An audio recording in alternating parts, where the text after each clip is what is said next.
போராட்டமாக இருக்குது. விஜய் பார்த்தீங்கன்னா சின்ன பசங்க கூட சண்டை போடுற மாதிரி போட்டுட்டு இருக்கிறாரு. எனக்கு புரியல இது என்னன்னு, எம்மன்னா இல்லை வேறு ஏதாவதுன்னு எனக்கு ஒன்றுமே புரிய மாட்டேங்குது.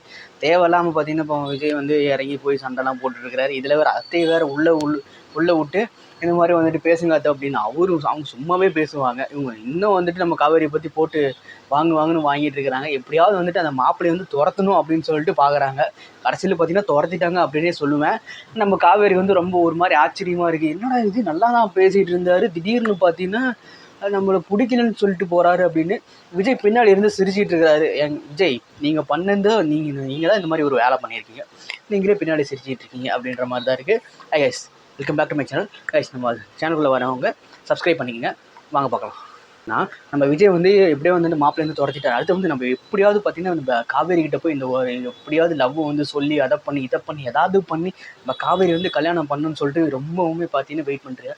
கடைசியில் பார்த்தீங்கன்னா அந்த விஜய் கிட்ட வந்து ஒரு பொண்ணு வந்திருந்தாங்க. அந்த பொண்ணு வர ரொம்பவும் வந்து ரொம்ப சென்சிட்டிவாக ரொம்ப ஒரு மாதிரி ஆகிட்டாங்க. இந்த மாதிரி ஒரு பேபி வச்சிருக்கு, அந்த மாதிரி இந்த மாதிரி இப்படிலாம் சொல்லிட்டு இருந்தாங்க. நமக்கே ஒரு மாதிரி பார்க்கும்போது வந்து ஃபீல் ஆயிடுச்சு. உங்களுக்கு ஃபீல் ஆனிச்சுன்னா கீழே வந்து கமெண்ட்ஸில் கமெண்ட் பண்ணுங்கள். நம்ம விஜய் வந்து பாவம் நம்ம காவேரி கூட சேர்ற காவேரி வெறுப்பேற்றுறன்னு சொல்லிட்டு ஒரு மாதிரி வந்து பண்ணிட்டு இருக்கிறாரு. அந்த பொண்ணுக்கு ஏதாவது ஆயிடுச்சுன்னா அப்படின்னு என்ன எனக்கு ஒன்றுமே புரியல. இந்த பக்கம் ஒரு ட்ராக்கு போகுது, இந்த பக்கம் ஒரு ட்ராக்கு போகுது, அந்த பக்கம் இருந்து ஒரு ட்ராக் வருது அப்படின்ற மாதிரி தான் இருக்குது. தேவையில்லாமல் மகாநதியில் என்னென்னவோ பண்ணிகிட்டு இருக்காங்க. பீக்கில் போயிட்டு இருந்த ஒரு சேனல் இப்போ பார்த்தீங்கன்னா லேக் ஆகி போயிட்டுருக்கு அப்படின்னு சொல்லுவேன். நம்ம விஜய் பார்த்தீங்கன்னா அந்த புது பையன்கிட்ட மாப்பிள்ளை காவேரியோட புதுசாக வந்து பையன் வந்து பார்க்க வந்தார்.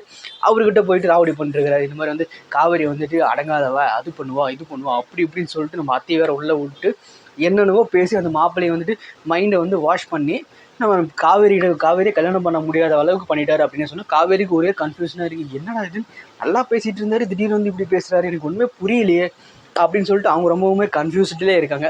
சரி ஓகே ஏதாவது பண்ணலாம், அடுத்து நெக்ஸ்ட் மாப்பிள்ளை பார்க்கலாம் அப்படின்ற மாதிரி வந்துட்டு பேச ஆரம்பிக்கிறேன். நம்ம விஜய்க்கு வந்து கோவம் வந்துருச்சு.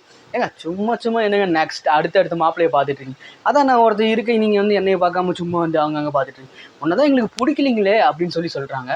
உண்மையிலுமே பார்த்தீங்கன்னா நம்ம காவேரிக்கு விஜய் ஏன் பிடிக்கல? விஜய் நல்லா ஸ்மார்ட்டாக அழகாக அற்புதமான ஒரு மனிதன். ஏன் தான் பிடிக்கலன்னு எனக்கு ஒன்றுமே புரியல. உங்களுக்கு ஏதாவது தெரிஞ்சுன்னா கீழே கமெண்ட்ஸில் கமெண்ட் பண்ணுங்கள். பார்க்கல உங்களுக்குலாம் ஞாபகம் வருதா, இல்லை கங்காவும் யமுனாவும் சேர்ந்துட்டு ஏதாவது ஒன்று ஞாபகப்படுத்தி கட்டாய கல்யாணம் பண்ணி வைக்க போகிறாங்களா? ஒன்றுமே புரிய மாட்டேங்குது. என்ன நடக்குதுன்னு சொல்லிட்டு ஒரு ஒருத்தருந்தே பார்க்கலாம். கண்டிப்பாக வந்துட்டு எம்என் பிடிச்சிருந்துச்சு நம்ம சேனல் சப்ஸ்கிரைப் பண்ணிங்க. மேலே இந்த பெல் ஐக்கான் இருக்கும், கிளிக் பண்ணிங்க பார்க்கலாம். அப்கமிங் எபிசோடில் பார்த்தீங்கன்னா கொஞ்சம் இன்ட்ரெஸ்டிங்காக கொண்டு போனால் நல்லாயிருக்கும். ரொம்ப போர் அடிக்கிற மாதிரியே கொண்டு போயிட்டுருக்கிறானுங்க. சரி பார்க்கலாம் எப்படி நடக்க போகுது அப்படின்னு சொல்லிட்டு.